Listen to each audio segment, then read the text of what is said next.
Hello everyone, मैं अविनाश एक बार फिर से इस चैनल पर आप सबका स्वागत करता हूं। और इस बार हम यात्रा करेंगे महाराष्ट्र में मौजूद 12 ज्योतिर्लिंग में से 3 ज्योतिर्लिंग की, और साथ ही बात करेंगे कि आसपास की ऐसी कौन सी जगह जिसे हम घूम सकते हैं, इसे घूमने में कितना दिन लगेगा, कहाँ रुकना है, कैसे पहुँचना है, सारी बातें करेंगे। अगर आप भी प्लानिंग कर रहे हैं आने की, बाबा भोलेनाथ के दर्शन करने की, तो इस वीडियो को लास्ट तक देखिए, लाइक और सब्सक्राइब कीजिए और शामिल हो जाइए हमारी इस यात्रा में।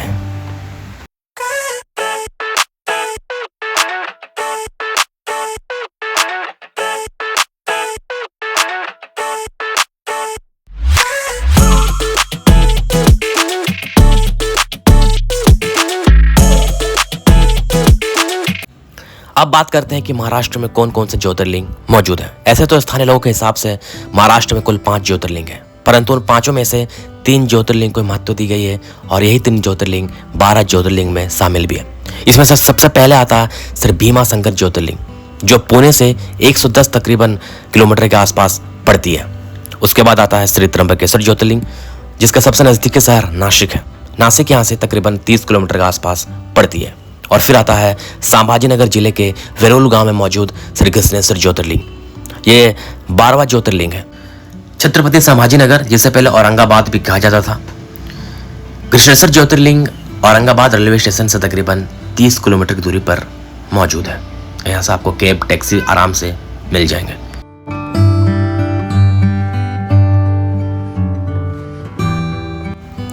आप चाहे तो अपनी यात्रा की शुरुआत श्री भीमाशंकर से भी कर सकते हैं, फिर आप चाहे तो अपनी यात्रा की शुरुआत श्री कृष्णेश्वर से भी कर सकते हैं। क्योंकि त्र्यंबकेश्वर मिडिल पॉइंट है, मैक्सिमम लोग प्रीफर करते हैं कि अपनी यात्रा की शुरुआत या तो भीमाशंकर से करें या फिर संभाजीनगर से करें। और मैंने भी अपनी यात्रा की शुरुआत की संभाजीनगर से, यानी कि श्री कृष्णेश्वर ज्योतिर्लिंग के दर्शन से।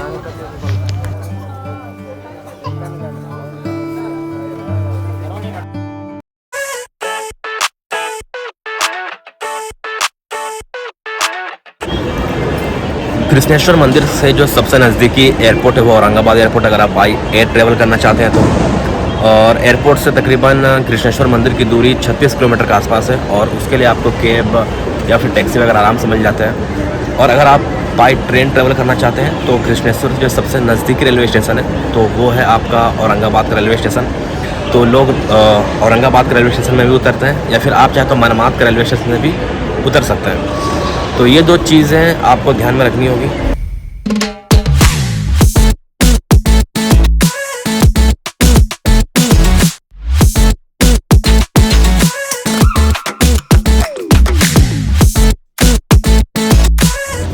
फ़िलहाल तो मैं पुणे एयरपोर्ट में हूँ। औरंगाबाद के लिए मुझे इतनी इजीली से फ़्लाइट मिली नहीं, तो मैंने पुणे के लिए टिकट की थी। कोलकाता से पुणे मैंने ट्रेवल किया, और अभी मैं यहाँ से औरंगाबाद के लिए ट्रेन लूँगा और फिर वहाँ से कृष्णेश्वर के लिए निकलूँगा।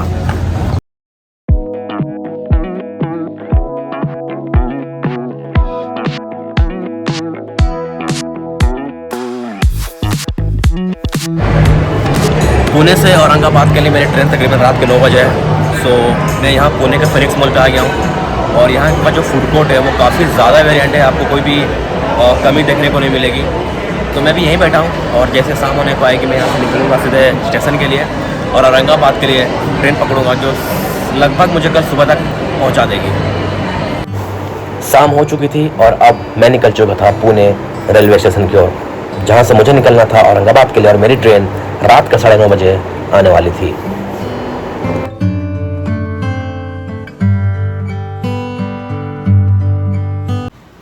तो चलिए दोस्तों, अब हम संभाजीनगर पहुंच चुके हैं और बात करते हैं कि यहाँ पर कहाँ रुका जाए। ऐसे तो संभाजीनगर यानी कि औरंगाबाद में आपको रूम्स की कमी देखने को नहीं मिलेगी। आप चाहे तो रूम्स ऑनलाइन बुक करके आ सकते हैं, और फिर आप चाहे तो रूम्स ऑफलाइन भी बुक कर सकते हैं, ले सकते हैं। मैं जिस होटल में रुका था वो था 7 एप्पल रिजॉर्ट, और ये बहुत अच्छे लोकेशन में भी थी। इसके जो रूम का हमें कॉस्ट पड़ा था वो ट्विन शेयरिंग में पर नाइट का 1500 से लेकर 2500 तक आपको रूम्स के हिसाब से इसका कॉस्ट पड़ता है। एंड इस रूम में आपको बहुत सारे फैसिलिटीज़ मिल जाते हैं, अमेनिटीज़ मिल जाते हैं। ये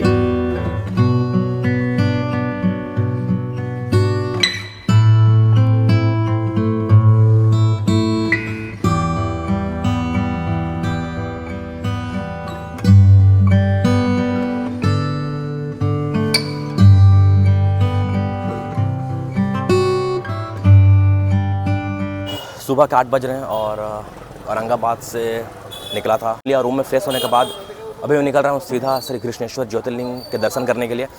और अभी जिस हिसाब से समय हो रहा है भीड़ अधिक नहीं होनी चाहिए। तो लेट्स सी कितना टाइम लगता है। कृष्णेश्वर ज्योतिर्लिंग के दर्शन करने आएंगे तो आपको फूल वगैरह मिल जाते हैं, आप फूल वगैरह लीजिए। 20 से 50 के अंदर आपको फूल, गंगाजल, सारे सब कुछ मिल जाता है।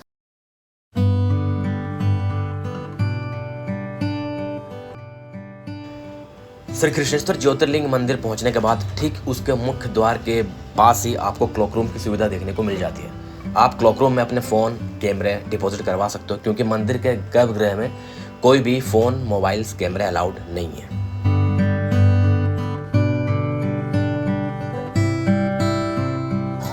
सुबह 8 बजे दर्शन के लिए गए थे और 20 मिनट में दर्शन पूरी हो गई। दर्शन बहुत अच्छे से हुआ, भीड़ नहीं थी। आपको गर्भगृह तक प्रवेश किया जाएगा, आप जलाभिषेक कर सकते हैं और स्पर्श दर्शन भी कर सकते हो, सब फ्री ऑफ कॉस्ट है। बाकी अगर अलग से आप पूजा कराना चाहते हैं, रुद्राभिषेक कराना चाहते हैं तो उसके लिए 1100 का टोकन कटता है। उसके अलावा बाकी फ्री ऑफ कॉस्ट है। और 8 से 9 बजे के बीच उतनी भीड़ होती नहीं है, तो कोशिश कीजिए इसी टाइम में आने का। एंड एक और चीज़ जेंट्स के लिए कि जब आप गर्भगृह में प्रवेश करते हैं तो आपको ये टॉप वेयर, चाहे आप शर्ट पहने हो, टी शर्ट पहने हो या फिर कुछ भी पहने हो, अलाउड नहीं है, तो आपको उतारना पड़ता है। तो ये एक चीज़ ध्यान रखने की जरूरत है। बाकी दर्शन बहुत अच्छे से हुआ। हर हर महादेव।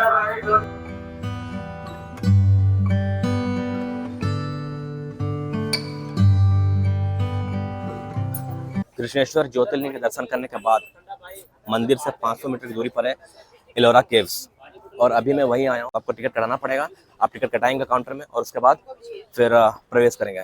तो मैं जा रहा हूँ टिकट कटाने और उसके बाद फिर देखते हैं कि एलोरा केव्स में क्या क्या रखा है। करने के बाद आपको कुछ इस तरह का टोकन दिया जाता है एंट्रेंस के लिए। आप चाहे तो यहाँ गाइड भी हायर कर सकते हैं, गाइड की फैसिलिटी भी यहाँ अवेलेबल है।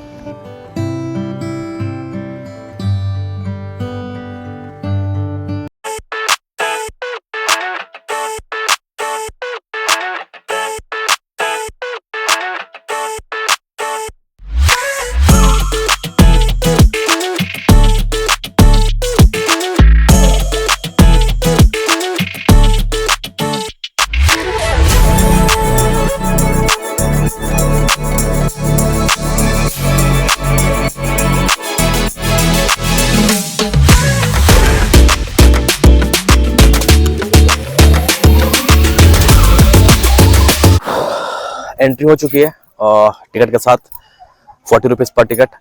और जितना बड़ा यहाँ का एरिया है, तकरीबन 2 से 2.5 घंटा आपको लगेंगे। सामने एक गुफा है, इधर से कुछ और गुफाएं की रास्ता के लिए साइन बोर्ड लगा हुआ है, तो एक्सप्लोर करने के लिए बहुत सही जगह है।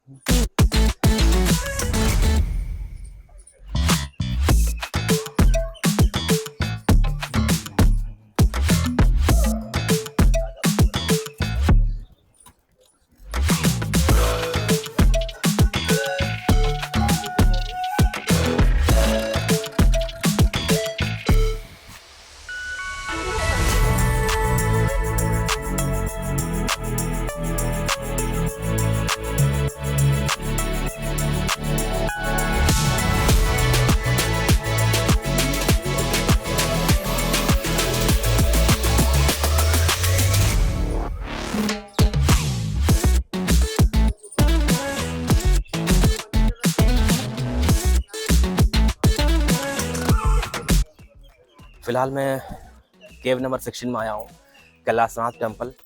और आपको एक चीज़ बता दूँ कि एलोरा केव्स दुनिया का एकमात्र ऐसा जगह है जहाँ पर एक पत्थर को काट नीचे से ऊपर, जब भी आप किसी पर्वत को या फिर किसी पत्थर को कार्व करते हैं तो उसको ऊपर से नीचे करते हैं, बट ये बॉटम टू टॉप है, नीचे से काट कर इसको शेप दिया गया है।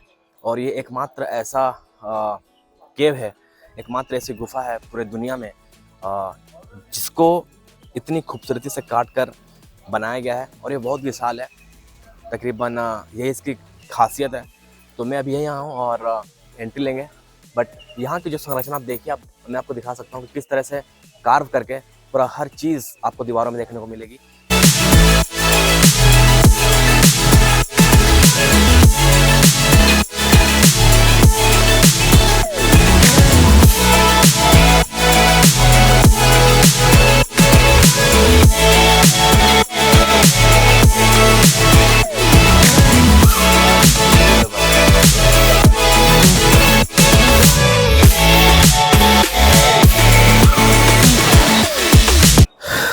पूरी तरह से अभी मैं गुफा के अंदर ही हूँ, केव के अंदर ही हूँ। और इसका जो मैंने दिखाया भी था, इसका जो कार्व किया गया है वो बहुत ही बेहतरीन तरीके से किया गया। आई थिंक आप इमेजिन नहीं कर सकते कि इतिहास कितना बेहतरीन रहा होगा और किस तरह के लोग तब रह रहे होंगे जो सिर्फ हाथों की कलाई का उपयोग करके इतना बेहतरीन तरीके से आपको चट्टान से इतनी अच्छी अच्छी आकृति कर देते थे।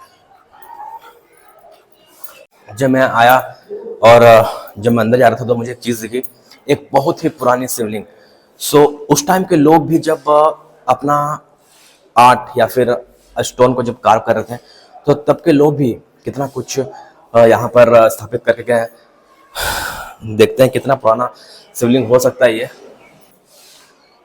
है वो पुरानी शिवलिंग, आप देख सकते हैं। और तकरीबन अनुमान लगाया जा रहा है, जैसे मैंने यहाँ के लोगों से पूछा, आसपास गाइड से पूछा, तो बता रहे थे कि कम से कम 600 से 1000 एडी के बीच ये शिवलिंग को उन्होंने कार्व किया होगा। हर हर महादेव।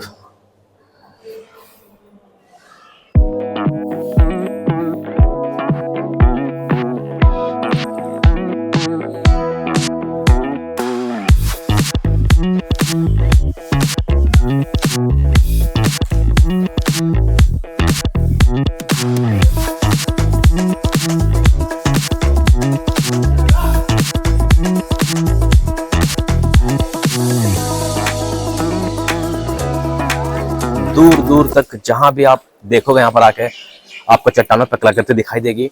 और इतनी बारीकी से नक्काशी की गई, इतनी बारीकी से कलाकृति की गई है कि आपको सोचने पर मजबूर कर देगा कि इमेजिन करना भी मुश्किल हो रहा है कि किस तरह कैसे वो कार्व किया गया होगा पत्थरों पे, जिस तरीके से यहाँ पर बनाया गया है घोड़े, हाथी या फिर जो भी प्रतिमा वगैरह जो बनाई गई दीवारों पे, चट्टानों पे।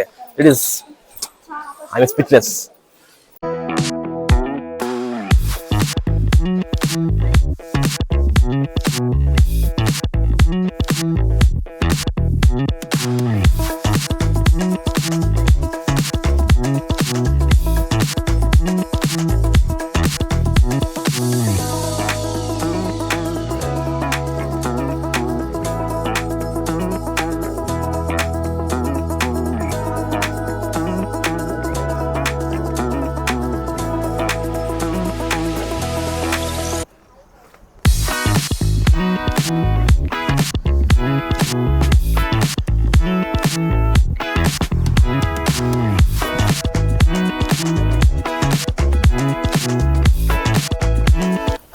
गुफा के टॉप में पहुंचने के बाद यहाँ पर थोड़ा बैठा हूँ, रेस्ट कर रहा हूँ। और जैसे जैसे टाइम गुजर रहा, थोड़ी बहुत धूप बढ़ते जा रही है। उतनी धूप है नहीं, बट फिर भी। तो एक और चीज़ है कि जब आप ऊपर आते हैं तो आपको यहाँ का जो सिटी का टॉप व्यू वो पूरा दिखेगा, ग्रीनरी दिखेगी। एक्सप्लोर के लिए जगह मैं कहूँगा कि मस्ट विजिट है, और ऐसे भी one of the top heritage में आता है।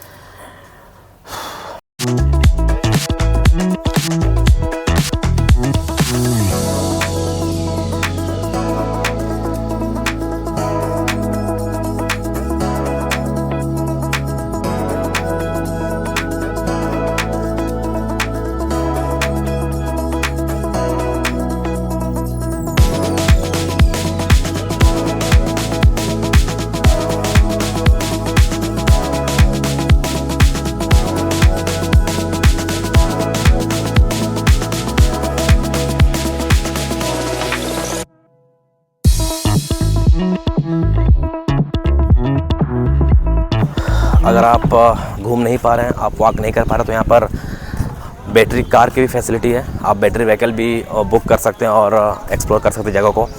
कुछ बैटरी व्हीकल खड़ी हुई है, देखते हैं कि अवेलेबल है या नहीं है।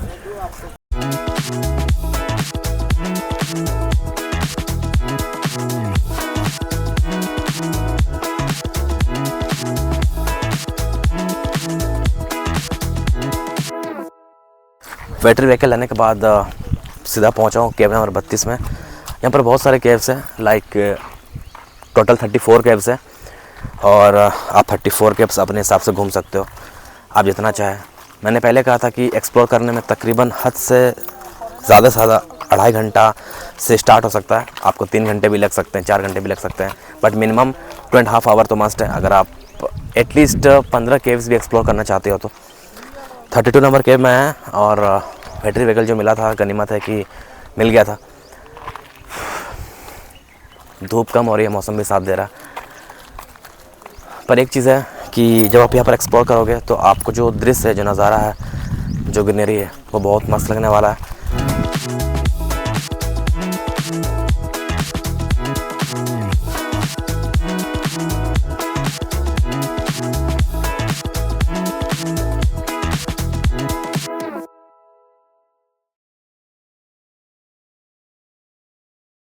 केव नंबर 32 से निकल के अभी आए हैं केव नंबर 29 पे। और लोग के पूरी तरह से आप पर डिपेंड है कि आप कितना कवर करना चाहते हैं। मैंने तो हार्डली 15 तक कवर किए हैं, 15 से 17 तक। और इसी में ही मुझे मोर देन 2.5 आवर्स लग गए। सो केव नंबर 29 में देखते हैं क्या स्पेशलिटी है। केव नंबर 29 पूरी तरह से भगवान शिव को समर्पित है और इस गुफा की दीवारों में भी शिव और शक्ति को ही बेहतरीन तरीके से दर्शाया गया है।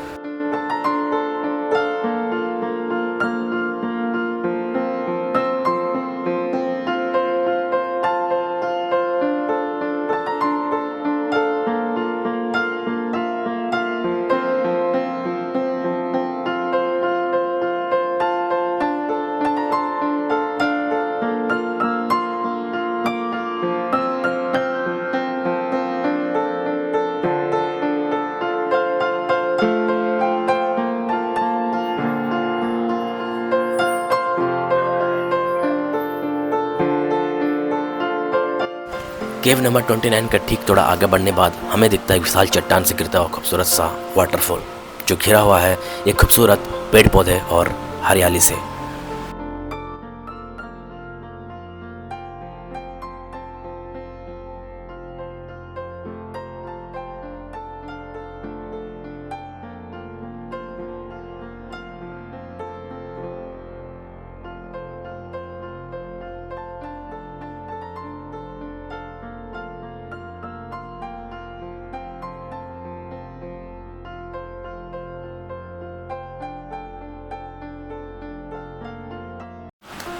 एलोरा केव से निकलने के बाद अब मैं जा रहा था सीधा अपने रूम, जो मुझे कल निकलना था श्री त्र्यंबकेश्वर और शिरडी के दर्शन के लिए।